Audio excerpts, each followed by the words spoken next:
What's going on, everybody? I'm back. We're in the backyard, slowly recovering from that scalp. But what I want to talk about today is actually something most people don't talk about, and it's a tradition since I've started with the Sunday review. You know, I give the goods and the bads. I'm not just going to fluff things up for a percentage. While I'm not making anything off of this from a sales wise, I do want to show you all the negatives of BLUEMUDA, because everything I'm about is I want you to think, to analyze, put in the thought, the research, your due diligence on, is this something that is right for you? I don't want you to just do it because I'm doing it. Absolutely not.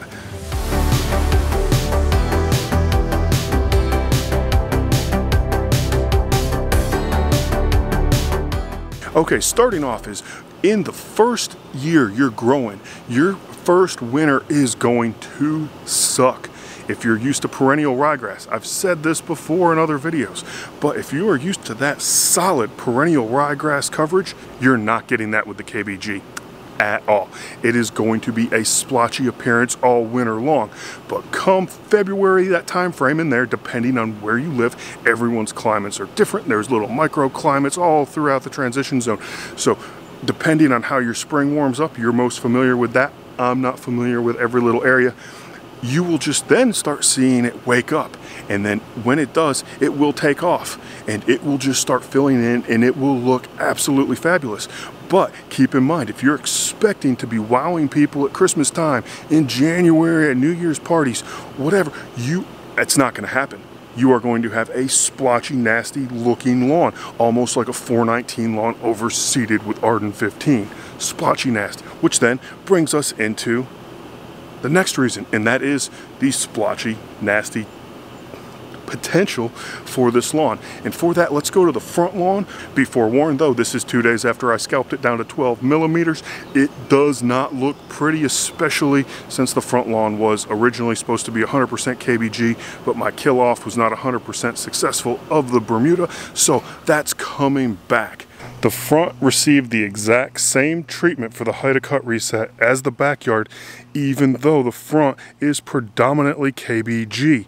The front has also, you know, taken a back seat to a lot of things lately, mainly because I don't know what I want to do with it. But in doing this, this will show you it kind of in the worst possible way, which is frankly the best way, on why you don't want a BLUEMUDA lawn. And that is extreme texture mismatch.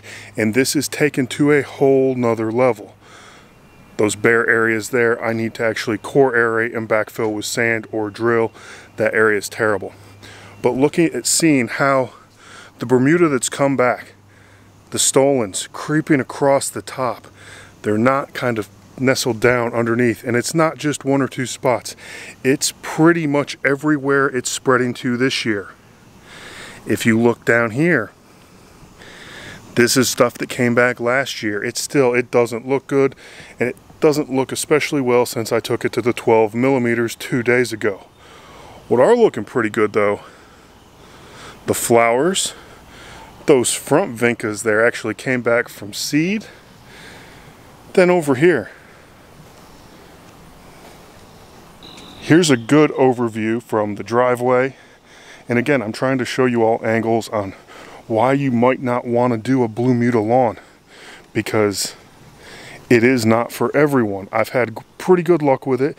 The front here was not supposed to be BLUEMUDA, but it kind of has turned into that. But here is showing some troubles, issues that I am facing that you possibly could face, and I'm letting these show through in a more exaggerated form by not actually taking care of it like I should.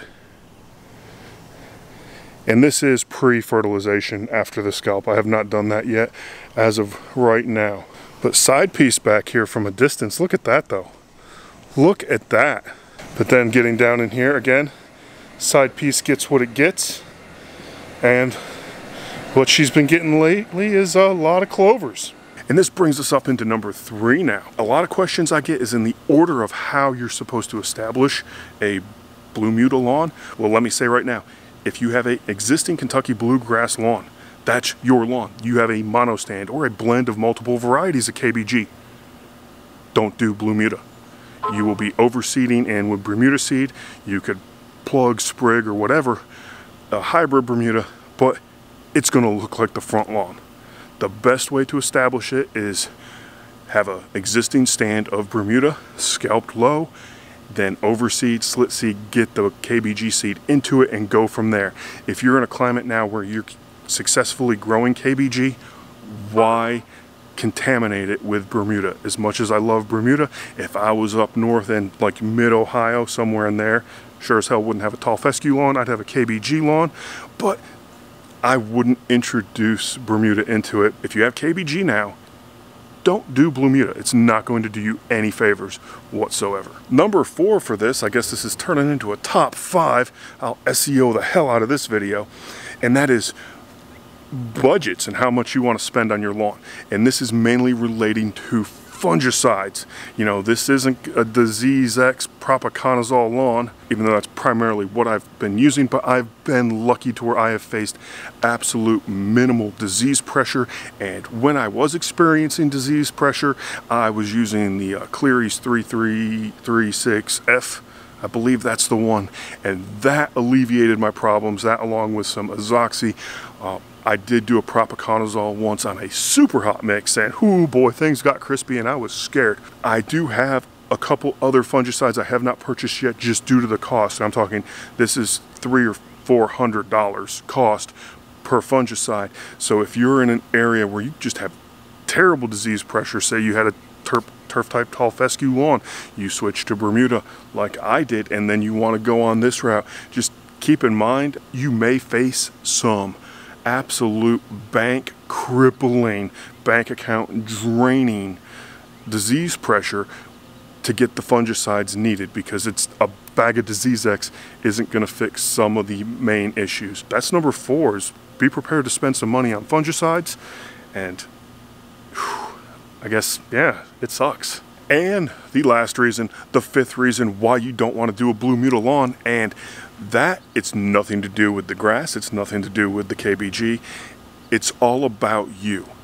And I say this in possibly the nicest way I can, and I'm here to help by doing these videos to show the good and bad in what I'm doing and to encourage you to learn. But if you're not willing to put in the effort to learn how to properly maintain Bermuda grass and Kentucky bluegrass, and learning modes of action on fungicides, learning about how nitrogen, phosphorus, potassium, how all of those interact together. If you're not willing to put in the time and the research, and you're just wanting someone to hold your hand and do it for you, Bermuda is not for you. And I don't mean any ill will about that. However, going through looking at Facebook groups, everyone's learning, everyone's a beginner at some point.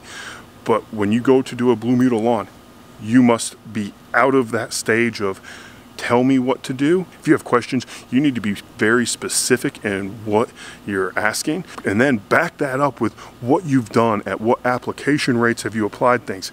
Have soil test information available for those that are willing to help you out. There's tons of information out there.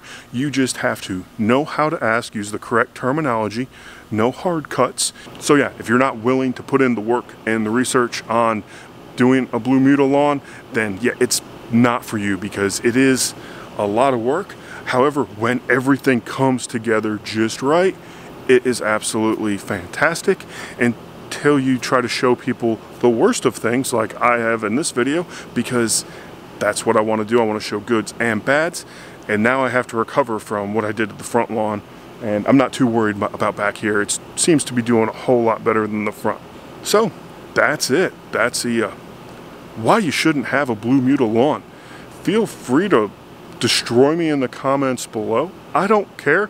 If it's a really good and mean one, you're going to get a heart and a pin, because that's the way I operate. So, it's Mike, Real Low Dad. We'll see you again soon.